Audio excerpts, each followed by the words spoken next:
marriage age and misconception about marriage.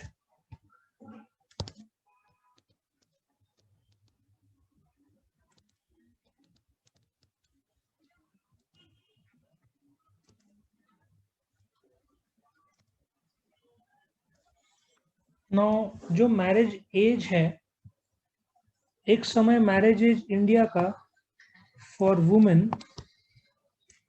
कायदे से 15 था, फॉर मेन कायदे से 18 था।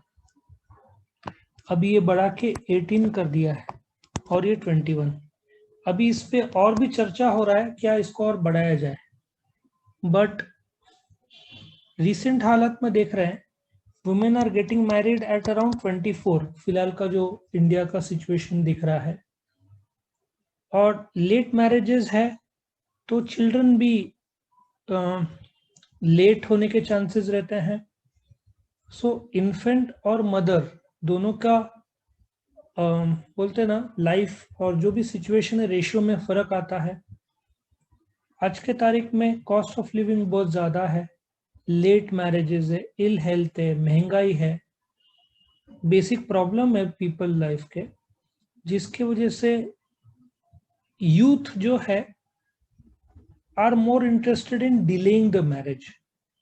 ठीक है ना, तो सेक्स रेशियो काफी हद तक असर हुआ है, बर्थ रेट कम हुआ है फिलहाल। दूसरा, कल्चरल बिलीफ। नाउ एक सिचुएशन था कि पहले और कुछ हद तक अभी थोड़ा, नॉट मोर बट कुछ हद तक सबको बेबी बॉय चाहिए था। व्हेन आई से बेबी बॉय, हिंदू धर्म में मान्यता है कि व्हेन द फादर डाइज वो मेरे अग्नि को चिता देगा, मतलब आग लगा, मतलब जो अग्नि देगा। ठीक है ना, वक्त बदल चुका है। आज के तारीख में देयर हैव बीन इंस्टेंसेस जब वुमेन ने अग्नि दिया है। ठीक है, सो ये जो कल्चरल बिलीफ है, आजकल मेरे कुछ फ्रेंड्स हैं जिनको लड़कियां हुए, उन्होंने बोला अच्छा है लड़की हुई, उनको लड़की चाहिए थी, लड़के लोग बदमाश निकलते आगे। शायद लड़कियां एग्री भी करे इस मामले में, बदमाश रहते बच्चे लड़के। कुछ कुछ बोल रहा हूँ, बाद में तो बोलोगे सर ने लड़कों को बदमाश बोला। कुछ लड़के बदमाशी करते हैं। सो अगेन हरियाणा जैसी जगह में थोड़ा सा काफी मेल्स ज्यादा है एज कंपेयर टू फीमेल्स। जो जैसे खानदान का वारिस सेम सरनेम आगे बढ़ाएगा, ये सब कारण की वजह से, कल्चरल बिलीफ की वजह से, प्लस इनका मानना था बुढ़ापे में सहारा देगा, लड़की रही तो शादी करके देना पड़ेगा। ये सब विचार की वजह से कल्चरल बिलीफ ने काफी डैमेज भी किया है। जहां पे अपना कल्चर पॉजिटिव है वहां पे कुछ नेगेटिव्स भी है। नेक्स्ट इज एबॉर्शन, सबसे कंट्रोवर्शियल टॉपिक में से एक। नाउ एबॉर्शन इंडिया में वैसे तो लीगल है, ठीक है ना, इलीगल नहीं है। ऑफ कोर्स कुछ धर्म में एबॉर्शन को गलत माना जाता है, बट मैं धार्मिक बात या खुद के विचार इस मामले में प्रकट नहीं करना चाहता, क्योंकि वो वुमेन के राइट्स पर है। इफ शी वांट्स, मैं कायदे की बात करूंगा। इंडिया का कायदा क्या बोलता है कि वुमेन प्रेगनेंसी के 20 वीक्स मतलब करीबन 4.5 महीने होते हैं, 4.5 महीने तक वो अबॉर्ट कर सकती है, कोर्ट अलाउ करता है। और वॉलंटरी, जो जैसे वुमेन किसी कारणवश नहीं चाहती बच्चा और वो हॉस्पिटल जो सर्विस प्रोवाइडर उसके पास जाती है और बोलती है आई वांट टू अबॉर्ट, उसको इंड्यूस्ड एबॉर्शन बोलते हैं। काफी पेनफुल होता है वो, फिजिकली, इमोशनली। वैसे इसको मिसकैरेज भी बोल सकते हैं। और एक्सेप्शनल सर्क्यूमस्टेंस में कोर्ट 24 वीक्स का भी इजाजत देता है एक्सेप्शनल सर्क्यूमस्टेंस में। बट एक केस था जहां पे women wanted to abort but court was not allowing, I think 25 weeks था। बाद में कुछ मिसकैरेज हो गया, वो ऑफ कोर्स जो भी कारणवश होगा, we need not discuss that. तो या तो विलिंगली या अनविलिंगली। अनविलिंगली एक तो सेक्स डिटर्मिनेशन टेस्ट इंडिया में इलीगल है, ठीक है ना।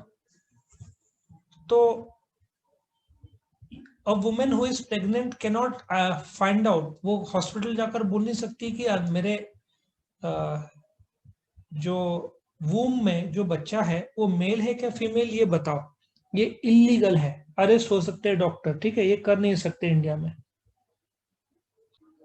इस मामले में फिर देखा गया है कि जो सेक्स डिटर्मिनेशन है, सपोजिटली एक कपल थाईलैंड जाता है, वहां पे क्या वो चेक कर सकते हैं? द आंसर इज थाईलैंड में वो लीगल है, इसलिए लोग वहां पे जाकर मेल या फीमेल जानने की कोशिश करते हैं। हालांकि ये सब कम हो गया है। ऐसा भी देखा गया है कि फैमिली प्रेशर की वजह से यदि डिटरमाइन किया वूम में यदि लड़की है तो अबॉर्ट करवा दो। बट अगेन ये आजकल काफी कम देखने को मिलता है, गांव में अभी भी ये सुनने में आता है, ठीक है। सो ये बहुत कंट्रोवर्शियल टॉपिक है।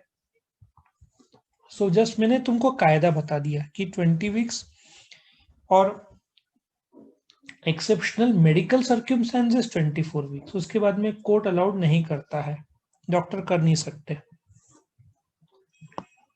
चौथा,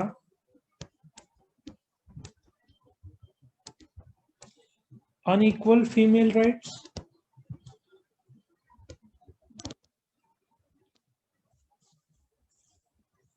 और अनइक्वल राइट्स तो फीमेल ने काफी देखा है इंडिया में, जहां पे यदि लड़की का जन्म हुआ है, जो जन्म के टाइम में नेचुरली जो मिलना चाहिए उसको सेकेंडरी ट्रीटमेंट मिलता है, प्राइमरी ट्रीटमेंट नहीं मिलता है, ऐसे भी होता है। बट ये कम होते जा रहा है क्योंकि जैसे शहर में आजकल